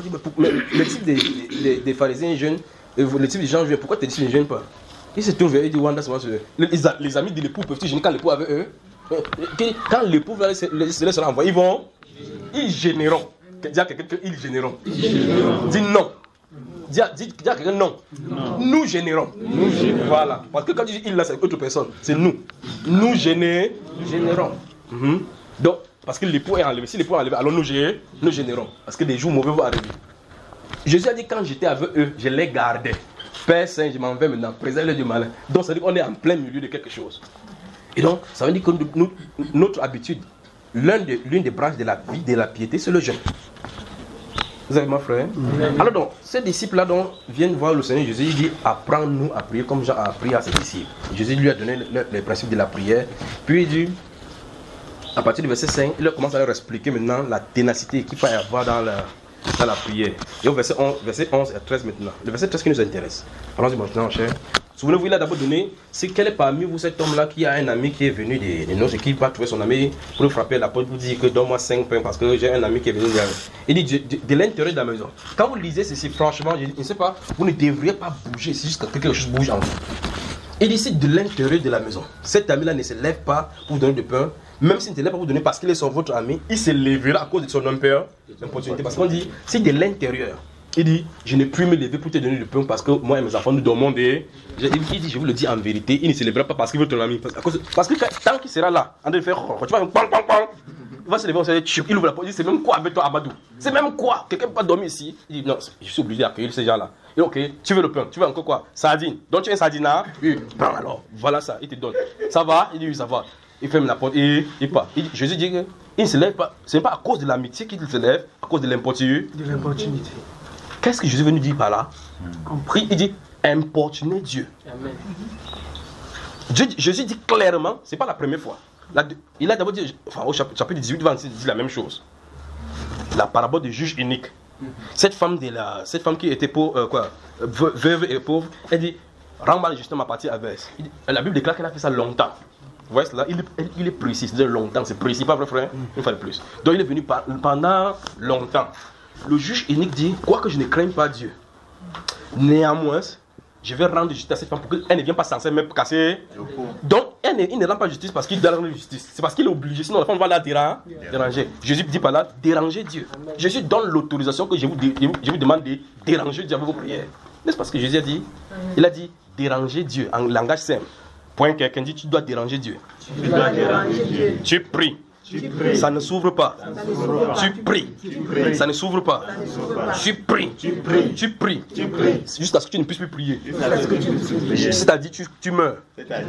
Voilà. Parce que la seule façon que tu ne pries plus, c'est que tu meurs. Vous comprenez cela? C'est ce qu'il a mis dans l'aigle. C'est ce qu'il a mis dans l'aigle. L'aigle, c'est comme ça. Quand elle est dans l'œuf, l'aiglon. L'aiglon n'attend pas que maman ou maman, non. Il frappe à l'intérieur. Quand l'heure est arrivée, il dit que c'est mon moment de gloire. Hey! Vous entendez l'aigle. Il tape son petit bec là, ce soir. C'est deux choses l'une. Parce que le moment arrivé où tu dois sortir, si tu veux, tu sors, tu restes là. Fais quoi? Parce que quand tu faisais, s'ils font prendre 6 mois, tu fais 6 mois là-bas, le premier mois c'est normal parce que la loi de Dieu dit que ces moments-là, tu dois être à l'intérieur. Parce que si tu sors là, ces moments-là, c'est un problème. Si l'heure d'arriver sort, tu ne sors pas, c'est un. Donc il a intérêt à dire à quelqu'un que tu dois prier. Tu pries. Ça ne va pas, tu pries. Si ça ne va pas, tu pries encore. Si ça ne va pas encore, tu pries encore. Encore et encore. Jusqu'à ce qu'encore et encore ne puisse plus être là. Voilà. Et vous savez qu'encore sera toujours là. Pas vrai? Donc on va toujours prier. Alors l'aiglon fait quoi? Il tape une fois, pas son bec. Ça peut faire une petite faille sur l'œuf. C'est pas encore ça. D'accord? Remarquez Corneille, pour vous montrer de quoi il est question. Corneille, dans le chapitre 10 d'Actes des Apôtres, il a prié, pas vrai? Il a prié, il faisait ses aumônes, il prie, il fait ses aumônes, il prie, il vit la vie de Dieu, il prie, il craint Dieu, jusqu'à ce que le jour où celui qui devait décider de répondre, c'est pas nous qui décidons du jour de réponse, d'accord? C'est pas nous qui décidons du jour de la réponse à nos prières. Le jour où le Seigneur devait répondre, il a signalé son nom. Il était là toujours comme chaque jour. Il finit de dire que, garde, oui, chef. À vos autres, oui, j'avais chef. Si quelqu'un me cherchait, je ne suis pas là, il m'avait cherché Dieu, oui. Il pouvait dire ça le premier jour, deuxième jour, troisième jour, 100e jour, 1 an, 2 ans, 3 ans. L'autre jour là était un jour. Quelqu'un dit un jour. La Bible déclare qu'il s'est présenté là-bas à l'heure de la prière. Quand il a pensé, là on s'est présenté que Corneille. Tes prières et tes noms sont montées. Frère, point quelqu'un dit, est-ce que c'est aujourd'hui que c'est monté? Dieu s'est souvenu. Est-ce que Dieu oublie? Donc quand vous voyez l'expression Dieu s'est souvenu, ça veut dire que c'est le moment de Dieu. D'accord? Zacharie avait prié avec sa femme Élisabeth. Il prie. L'une des personnes dans les Saintes Écritures qui m'étonne, c'est Zacharie et sa femme. La Bible déclare dans Luc chapitre 1 qu'ils observaient la loi de Dieu de manière irréprochable. De manière irréprochable. Vous pouvez imaginer les angoisses et les moqueries que les voisins pouvaient lui donner. Regardez les gens là. Un voisin a peut-être 7 enfants. Il ne veut même pas, il cherche même comment pour arrêter le ventre de sa femme que ça n'accouche plus. Parce que quand tu salue sa femme le matin, pap, l'enfant entre. Entre-temps, Elisabeth et Zacharie l'a dit que, après l'autre dit que non, c'est dans ta famille que cela est. Non, notre famille est 5. C'est pas dans ta famille, c'est pas ça. C'est ni dans sa famille, c'est la volonté de Dieu. Et puis un jour, il se tient là-bas comme ça. La Bible déclare que de manière irréprochable, il servait Dieu. Mais irréprochable, il servait Dieu, mais il était stérile. Non seulement il y avait la stérilité, il y avait été avancé en âge. Donc, dans notre âge, on dirait que c'est impossible d'être impossible et impossible pour vous d'avoir d'enfant. Dieu n'a pas dit son dernier mot. Et puis un de ces jours, quand il était là à la corne de l'hôtel, les gens l'attendaient dehors. Et puis l'ange se présente là-bas, Gabriel. Zacharie, ta prière, ton style de vie est venu et Dieu s'est souvenu. Je t'annonce la venue d'un prophète. Alléluia. Amen. Donc quand tu t'attends le moins, il se manifeste. Amen. Mais remarquez bien, il persévérait nuit et jour dans la prière. Maintenant, je vous pose la question. Nous prions une semaine. Ça ne va pas, on change de sujet de prière. Quand ça ne va pas, on change de lieu de prière. Quand ça ne va pas, on change d'homme de Dieu. Point quelqu'un. Dis, arrête la sorcellerie. Tu dois appuyer dans la prière. Pas changer les lieux de prière. Ce n'est pas le lieu de prière qui cause problème. D'accord? C'est ta foi en Dieu. Parce que la Bible déclare que par Jésus, nous avons les uns les autres accès. Donc on n'a pas dit par les lieux de prière, on a accès. On a dit par la foi en Jésus. D'accord? Et la foi dit ceci. Si tu pries, ça ne va pas, tu pries. Parce que la Bible déclare que si nous prions et que nous savons qu'il nous écoute, si nous savons qu'il nous écoute, nous possédons déjà. Donc ça veut dire que c'est une question de temps. Si c'était nous aujourd'hui avec notre façon de croire, c'est que Zacharie, là, comme il a fait 84 ans et là-bas, l'autre a 87 ans, c'est qu'il y a cela 40 ans, on avait quitté la foi. Que c'est sûr que Dieu là ne marche même pas. Puisque je lis dans la Bible que Sarah était guérie. Je ne suis même pas sûr que c'est vrai. C'est sûr qu'on a souvent dit comme ça pour nous tromper. D'abord, il y a un philosophe qui dit que la religion c'est l'opium des peuples. On croit maintenant aux philosophes plus que la parole de Dieu. Donc quand Dieu veut intervenir dans le règne humain, il ne regarde pas notre règle de science ou notre règle préétablie. Il fait selon sa volonté. Quand il veut faire son entrée, il fait son entrée. Rien ne l'arrête. Vous me suivez, frère? Alors donc Jésus, dans les Saintes Écritures, nous a appris que vous devez importuner Dieu. Il nous a appris qu'on doit déranger Dieu. Il y a un monsieur qui m'avait dit que, frère Junior, tu sais quand j'ai prié, il dit non. Il dit j'écris dans les grands mouvements quand il y a le final des Champions League et des Coupes du Monde. J'étais étonné. Il dit pourquoi tu pries comme ça? Il m'a dit que c'est parce qu'à ce moment-là, tout le monde est concentré sur le football. C'est-à-dire que pendant que les gens sont comme ça, il m'a dit Messi. Là, il a dit Seigneur, j'ai besoin de trucs. Les gars sont concentrés, réponds-moi alors. Donc il a comme l'impression que quand plusieurs personnes prient, ça dérange Dieu. Vous voyez l'esprit humain, pas vrai? Parce que pour lui, quand tu as de parler, c'est que Dieu ne doit pas te concentrer sur lui. Il dit que quand il peut prier quand il y a la Champions League. Donc pendant que vous voyez le final chambre de sachet qu'il a en prière. Pour que le temps que tu te lèves dans la chambre, pour aussi aller prier, qu'il est sûr qu'il a eu sa part. Il n'y a pas un verset comme ça dans les Saintes Écritures, d'accord? Dieu entend toutes les langues. Il entend même quand vous ne criez pas. Vous soupirez à l'intérieur, il entend. L'angoisse de ton âme, il entend. La parole dit, les Saintes Écritures n'est pas encore sur tes lèvres, qu'il les connaît entièrement. Vous dites, Jésus connaît entièrement toutes les choses. Oui, bien plus, il a prédestiné. Donc même la prière que tu vas dire à lui, il connaît. Il a bien mis la parole dans la bouche. Parce qu'il a dit, j'ai placé mes paroles dans ta bouche. Donc, même pour prier, c'est lui qui te donne de prier comme il veut. En tout cas, si vous voulez faire autrement que Dieu, ok, prier, faites que ça arrive, alors on voit. Parce que quand tu pries, ça veut dire que c'est toi qui es dans le besoin. Tu places à lui, il a sa requête, c'est le jour où il veut, il te répond. Pas vrai? Mais nous avons cette assurance. La ferme assurance, c'est que qu'il traverse au-delà du voile. Là où Christ est entré, au-delà du voile de sa chair, ça veut dire que ce voile de la chair dit, écoutez-moi maintenant, nous sommes dans Hébreu encore maintenant. Le voile de la chair de Jésus prouve clairement que Dieu se cache derrière le voile. C'est-à-dire que la Bible déclare qu'il nous a inauguré une nouvelle au travers du voile de sa chair. Donc, le voile de la chair, le voile du temps qui s'était déchiré, montre clairement que Dieu va être déchiré à la croix, pas vrai? Et lorsqu'on ouvrait le voile, qu'est-ce qu'on voyait là-bas, frère? Dieu était en Christ. Dans la chair de Jésus habitait Dieu. Donc, au travers du voile de sa chair, Christ est mort donc pour qu'on ait accès auprès du Père. D'accord? La seule chose à savoir, c'est qu'il faut avoir foi à cela. Si tu as foi à cela, quelle que soit la demande que tu fais, sache qu'il écoute. Amen. Et si il écoute, la Bible nous enseigne que nous possédons, pas que nous posséderons, mais ça se manifeste au temps convenable. Amen. Amen. Verset 13 donc. Si donc, méchants comme vous l'êtes, vous savez donner de bonnes choses à vos enfants, à combien plus forte raison le Père Céleste donnera-t-il le Saint-Esprit à ceux qui le lui demandent? Là, nous avons un problème dans la Bible maintenant. Nous avons un problème. Et donc, le problème dont les gens me posent chaque fois. Et puis, je vais dans la prière, le Saint-Esprit apprend ce qui se trouve là-bas. Donc, d'après ce que nous sommes en train d'écrire ici, Jésus-Christ est parti dans la règle générale. Comment on doit prier, pourquoi on doit prier, pour montrer clairement que même malgré notre méchanceté, on sait donner de bonnes choses aux enfants. Vous voyez cela, n'est-ce pas? S'il demande quelque chose, tu ne peux pas donner le poison. Puis il dit que, si donc, avec notre nature humaine méchante, si on sait donner de bonnes choses à nos enfants, à combien de raison vous pensez à la nature de Dieu, qui ne se tient pas, il ne tient pas contre nos fautes, donnera-t-il quoi?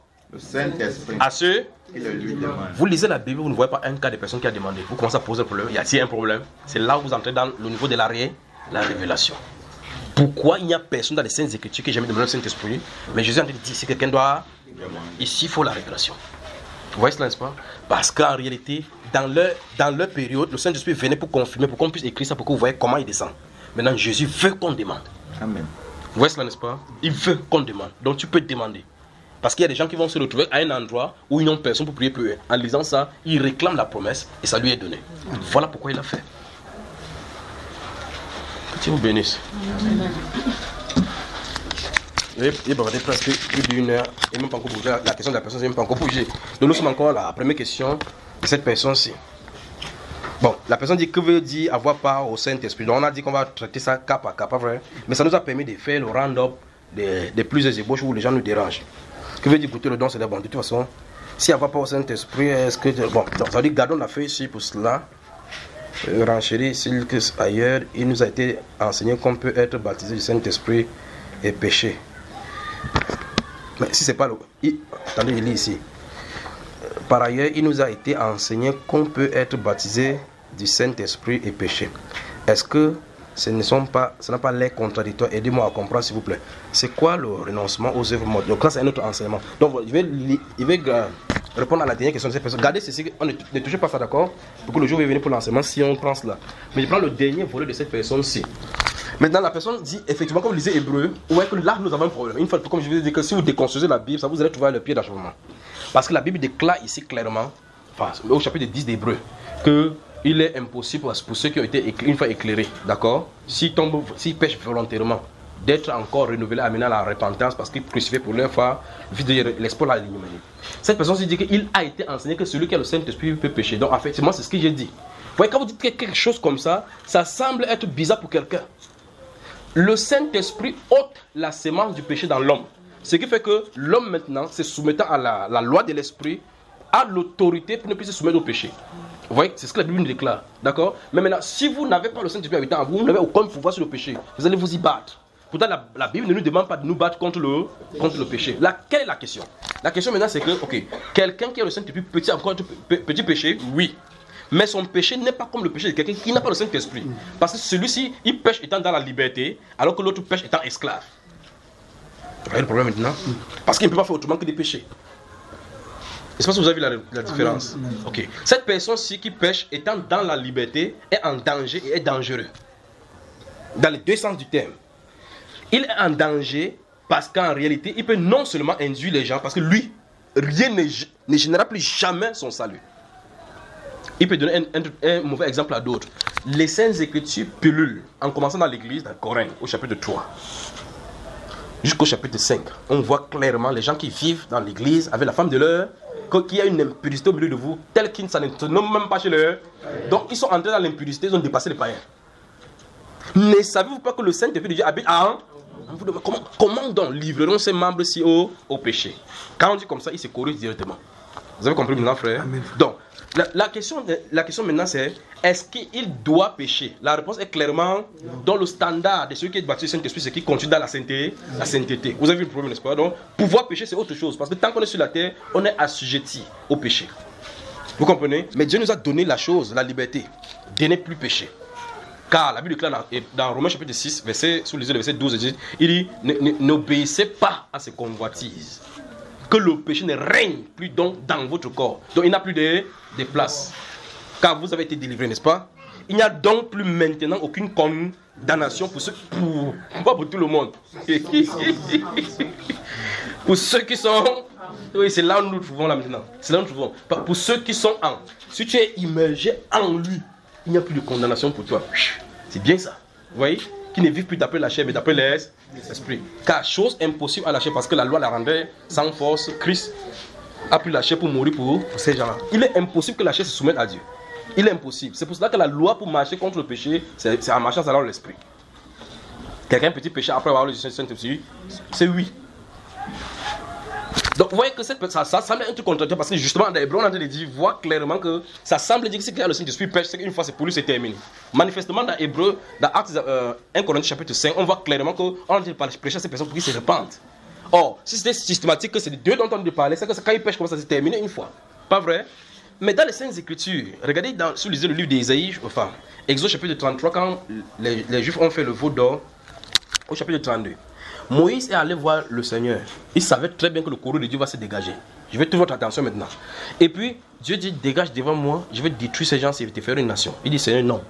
Si tu veux les dégager, si tu veux les tuer, mieux tu effaces mon nom. Qu'est-ce que Dieu lui dit? Quand Moïse dit efface mon nom dans le livre, dans ton livre que tu as écrit, qu'est-ce que Dieu lui dit? Que c'est celui qui pêche. Non.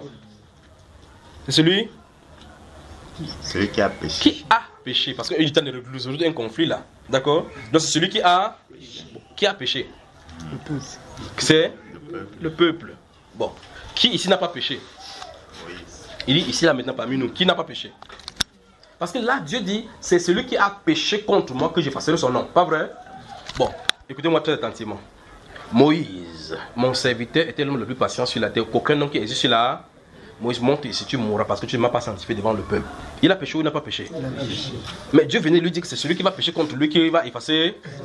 Ah, si effacer le nom de Moïse. Non. Donc il y a un style de péché. Quand tu pêches, on efface ton nom. Il y a un style de péché. C'est pour ça que quand vous regardez dans la Bible, il faut donc faire attention. Parce que vous entendez, c'est celui qui a péché contre moi que j'effacerai son nom. Dieu en a dit clairement qu'il y a un style de péché que quand tu pêches, ton nom est effacé. Pas vrai? Voilà. Ok, maintenant, vous remarquez que tous les êtres humains sur la terre, parce que tous ont péché. Donc, vous voyez qu'il n'est pas de dire qu'il va effacer le nom de tout le monde. Ça veut dire qu'il y a un style de péché que, même si vous péchez n'importe où, vous péchez n'importe comment, il y a un style de péché que, si vous franchissez là-bas, vous pouvez terminer. Pas vrai? Dans 1 Jean chapitre 5, et dans Jean chapitre 4, verset 16 principalement, il est dit que, enfin, au chapitre 5, verset 16 et 18, il dit qu'il y a un péché qui n'est même point à la mort. Si quelqu'un voit son frère commettre un péché, commet le péché qui n'est mène point à commet un péché qui ne mène point à la mort. Commet un péché qui ne mène point à la mort, qui prie. Parce que la prière, il dit que et Dieu donnera la repentance à ses frères. Il y a un péché qui mène, il y a un péché, il n'y a pas deux. Il y a un péché qui mène, ce n'est pas contre cela qu'il est dit. Parce que quand ces personnes pêchent comme ça, c'est terminé. De réunissez tous les papes et tous les hommes, on se mettez le son, ça le fait bouger. Quand il finit, il dit oui, c'est le feu. Vous entendez cela? Il dit ce n'est pas contre ces péchés-là que vous avez de prier. Donc, quand on va dans la Sainte Écriture, il faut bien suivre dans ce que les Saintes Écritures sont en train de dire. Vous m'avez suivi, n'est-ce pas? Donc, quand quelqu'un va se tenir dans la lutte d'Hébreu, comment elle dit que c'est une chose terrible, tomber entre mains divines, ne tentons pas en Dieu, et ainsi de suite, et autres. Vous ne savez pas de quoi on a parlé, vous allez mélanger les choses. Et quand on mélange les choses, là, on commence ça semble avoir des contradictions comme ça.